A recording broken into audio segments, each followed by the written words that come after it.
उसको आज उल्लेख त्योहार के रूप में हम लोग को मनाने का हमारा समाज काम कर रहा है। आज देखिए 15 साल पहले ये स्थिति नौबत नहीं थी, लेकिन यह नौबत स्थिति कहाँ पहुंच गई है, इसका मतलब हम फेलियर हैं। मैं अपने समाज को जगा नहीं पा रहा हूँ, मैं अपने समाज को समझा नहीं पा रहा हूँ। क्यों? क्योंकि हम गुटों में बटे हुए हैं। आप जैसा हमारे अंदर चेतना जगी, चेतना जगने के बाद तमाम छोटे छोटे संगठन बन गए। संगठन के बदलने के बाद आज अगर 4 संगठन है, 4 संगठन का अलग अलग कार्यक्रम होता है। अलग अलग कार्यक्रमों में हमारे समाज के लोग बिखर जाते हैं और वक्ता और श्रोता दोनों बिखर जाते हैं। और जो ये समता की बात, बराबरी की बात आती है, ये सारे संगठन लोग इकट्ठा नहीं हो पाते हैं। इसीलिए हमारी कमजोरी है।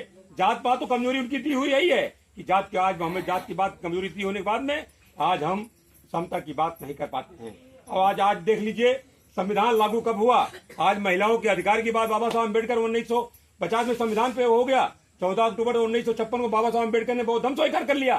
लेकिन हमारे लोग आज भी हिंदू बने घूम रहे हैं, तो आपको समता मिलने वाली नहीं है। यदि आप हिंदू बन के घूमोगे समता नहीं पाओगे। अगर हिंदू अगर बन रहे हो आप, तो आप मनुस्मृति को मान लो, तो आप अपने आप को गुलामी स्वीकार कर लो। मेरा खाली कहना मतलब आपसे ये इतना है कि आप सोचिए कि हम किस पायदान पे हैं। हमारे जो युवा पीढ़ी है ये कहाँ जा रही है। हम कहते हैं मेरा बच्चा समझ नहीं पा रहा है, सोचने की बात है। हमारे परिवार में भी दुर्गा पूजा बैठाने पर बैठाते हैं, जो हमारे चाचा लड़के हैं, दादा लड़के हैं। क्या करें? अब सवाल इस बात का है कि जो बच्चे हैं उनके माँ बाप से कहो बच्चा है और किसी को बच्चा है, पूरा गांव उसमें लिप्त है। एक तरफ जाकर के अम्बेडकर जयंती मनाते हैं, दूसरी तरफ जाकर दुर्गा मनाते हैं। सवाल इस बात का है, मामला मारने से काम नहीं चलने वाला है। मैं खाली एक काम बताने आया हूँ आपसे, कहना चाहता हूँ। हमारे समाज के लोग जो शिक्षित और समझदार लोग जो जागरूक हो चुके हैं, जो इस विचारधारा से जागरूक हैं और जो जानकार हैं, जैसे हमें कुछ लोगों ने हमें भी समाज से सीखा है, तभी बता रहा हूँ। जैसे बरहा का पानी जा रहा, देसी भाषा समझ लीजिए, अगर हम उसको बांधने का प्रयास करेंगे तो पानी उबाल मार जाता है। तो जो खेत तैयार है, जो फसल जो तैयार है वो नष्ट हो जाती है, और जो कहीं फसल बोने के लिए खेत बना हुआ वो भी खेत बेकार हो जाता है। तो हमारा एक आपसे प्रयास है कि किसी का अगर विरोध करोगे तो हाईलाइट होगा, किसी का अगर हम उसकी विरोध कर रहे हैं तो आगे बढ़ जाएगा। लेकिन उसका अगर किसी का मैं नाम लेना बंद कर दूंगा तो न तो वो जान लीजिए न कभी हाईलाइट होगा और वहीं कोई ब्रेक हो जाएगा। हम लोगों ने भी, हमारे समाज के लोगों ने हमेशा यही काम किया है कि जो बरहा का पानी बहता है हम लोग उसको बांधने का काम करते हैं। और लोग, हमारे समाज के लोग हमारे ऊपर आग बबूला होकर के हमारे ऊपर आक्रमण करने का काम करते हैं कि अपने समाज को सुधारने के लिए उनका रास्ता काटो, उनका रास्ता जाने दीजिए। आप रास्ते को पानी को काटने का काम करिए। जब पानी कट करके जब इधर उधर बहने लगेगा तो आपके समाज के लोग अपने आप अपने विचारधारा को जोड़ने शुरू काम करेंगे। लेकिन उसको बांधने का काम करोगे तो आप पूरा आक्रमण होंगे। मेरा अभी तक इतने साथी मेरे बैठे हैं। मैं आपसे एक बात करना चाहता हूँ, यहाँ समाज समान वर्ग का कोई व्यक्ति नहीं बैठा है, चाहे उसकी समान वर्ग का, चाहे ठाकुर हो चाहे ब्राह्मण हो। लेकिन मैं एक बात कहना चाहता हूँ आपसे कि आज भी उनके हम लोग कहीं सोचे शर्म करते हैं कि मैं जा रहा हूं, मैं 40 साल मेरी उम्र है, उनका अगर 60 साल का बाप जा रहा है, मैं उनका सम्मान करने का काम करता हूं नहीं करता हूं। लेकिन आज भी वो लोग मेरे सम्मान नहीं करते, मेरे बाप का सम्मान नहीं करते हैं। मैं आपसे अपील करने आया हूं, उनके बाप का सम्मान करना बंद कर दीजिए। भले आप 30 साल क्यों ना हो, वो 60 साल के उनको सम्मान करना बंद कर दीजिए।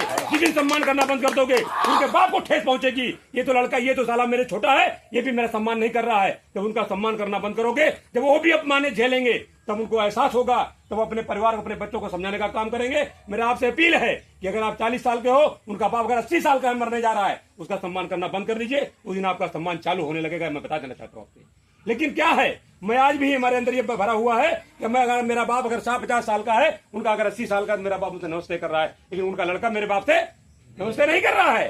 क्यों? क्योंकि विचार का परिवर्तन हम लोग करना चाहते हैं, लेकिन परिवर्तन करेंगे कहाँ भाई? आखिर आप लोग के बीच में बताएंगे ना, अब आप लोग हमें बताएंगे। जब मैं आपको नहीं समझा सकता हूँ, आप मुझे नहीं समझा सकते, हम जाएंगे कहाँ? आप देख रहे हो कहाँ क्या स्थिति हो गई देश में।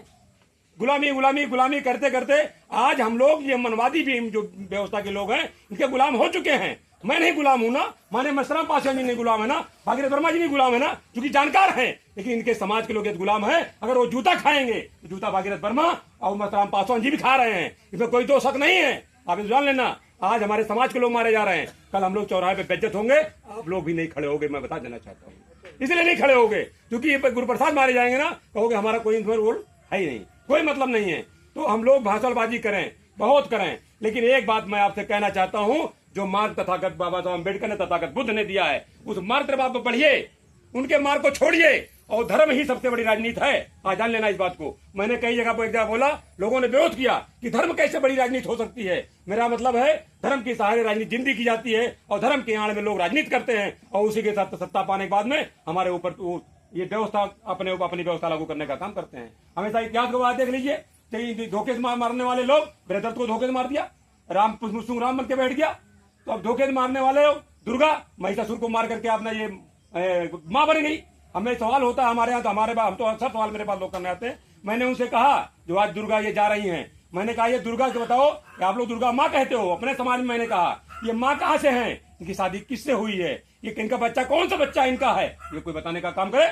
अब चुप मतलब इनका लगता है कि मैं विरोध कर रहा हूँ, कि मैंने विरोध नहीं किया। मैंने फिर में आपको बताइए, मैं खाली आप जानना चाहता हूँ, आप इनको आप मानते हो?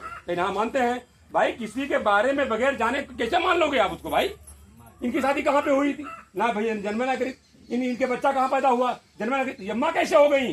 हिंदू धर्म की व्यवस्था ये रीति रिवाज है कि अगर किसी औरत के किसी माँ अगर उसका बच्चा नहीं होता है, उसको माँ का दर्जा नहीं मिलता है, तो ये कैसे पा गई?